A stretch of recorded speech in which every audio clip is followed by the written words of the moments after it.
Howdy, lieutenants and economists. The most volatile, evil, disgusting things on the planet, humans. If you have a video request, you can always go to assholeconsulting.com. Yeah, I am gonna charge you, kids. And that is the importance of not fucking up. You are such an asshole!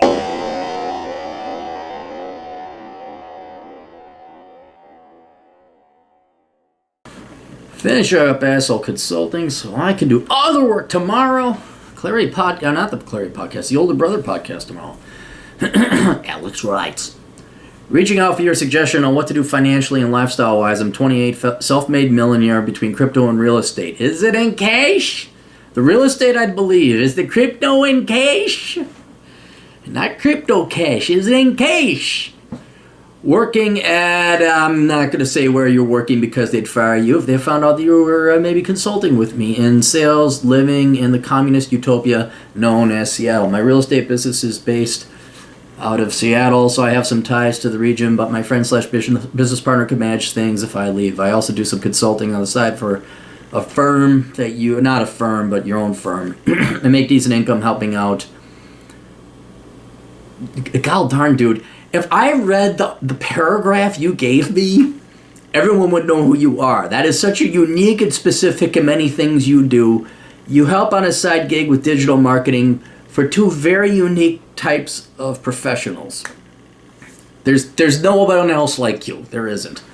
Looking to change things up because between side consulting and my real estate business, I'm making close to what I make at the large company, minus the insane benefits. I'm planning on quitting my job and going full-time into consulting and adding in some content creation for fun. I plan on visiting a few cities of the South over the next year to find a new place to live, Austin, Orlando, Raleigh, or Phoenix.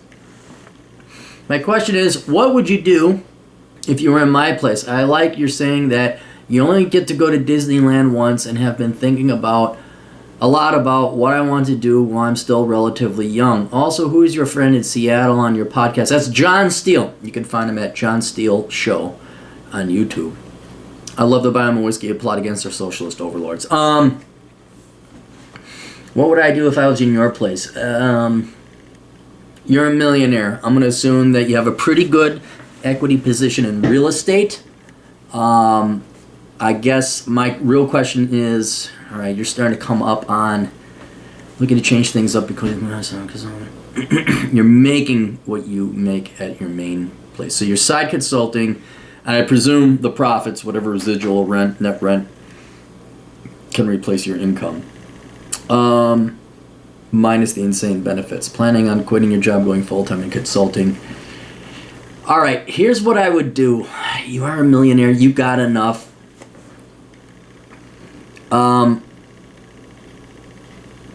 Just work through the rest of the year. And you can always have more money. Like, if you could just... I know you're a millionaire between crypto and real estate. The problem is crypto could be gone tomorrow, and real estate is not as liquid as you might think.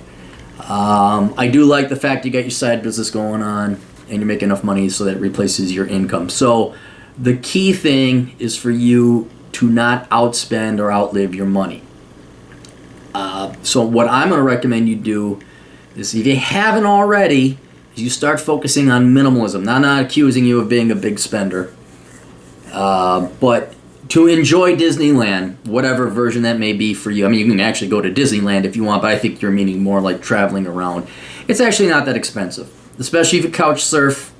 Especially if you do Airbnb and you find the right places right and cheap. If you got some friends and colleagues you can crash with, that's how I do it. It's not that I'm rich. I just got a lot of fans and friends that'll let me crash on their couch, and I appreciate it very much. And I think you do need to visit some cities. So find out inevitably where you're going to go after Seattle. That'd be a huge thing. Like, what do you do after Seattle? But yeah, I think you're one of the few people. I'm always erring on the side of caution. Like, hey, you could use a little more. How about $250,000 cash, you know? But if you're a millionaire, real estate, you make it. I'm just going to assume, and you have the entrepreneurial and the IT skills, I think you're one of the people that I could say could go forth and travel. I would also make sure there's enough money in your travel budget that you don't have to withdraw any equity from the fund. I make sure your real estate partner is a damn good business partner.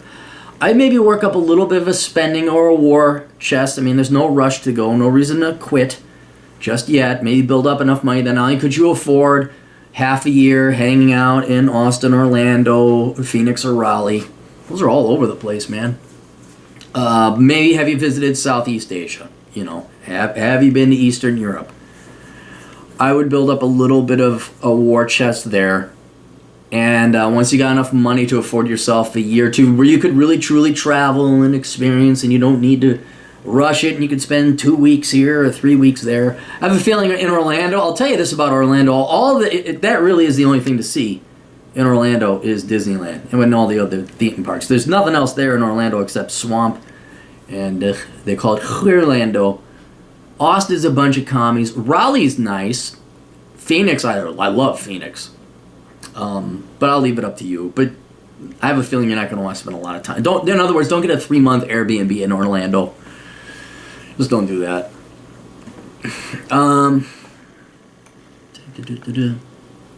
What do I do if you're in your place?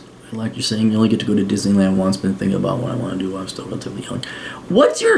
You got enough in an IRA, 401k? I know it's crypto and real estate, but you got anything in the stock market? I mean, the stock market's overvalued, I know, but do you have like something that's dedicated towards a retirement fund?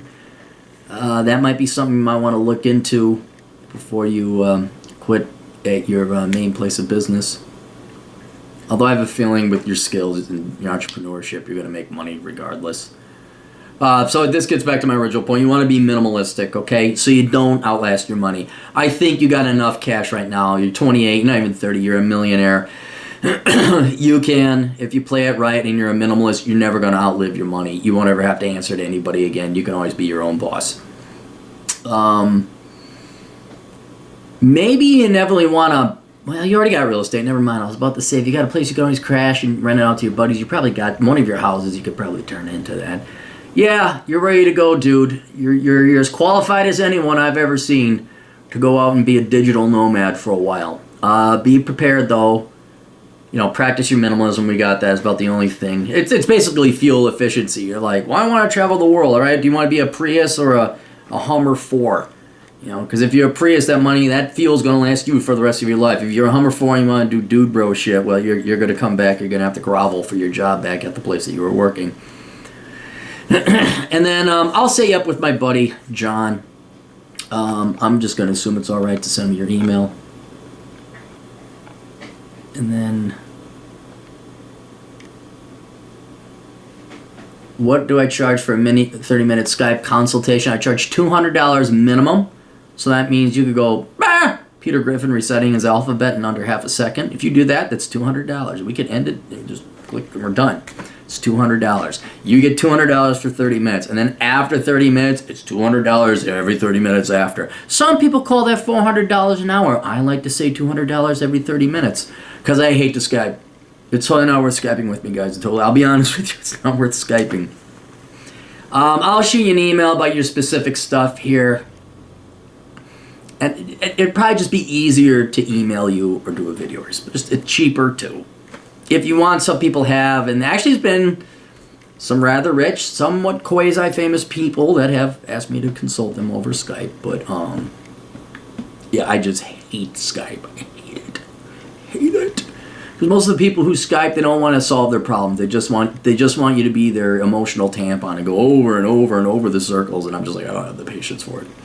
Just don't have it. So I'll email you about your other questions that you had here. And then I'll also email you John's contact. So, all right. We'll catch all you kids later. Toodles.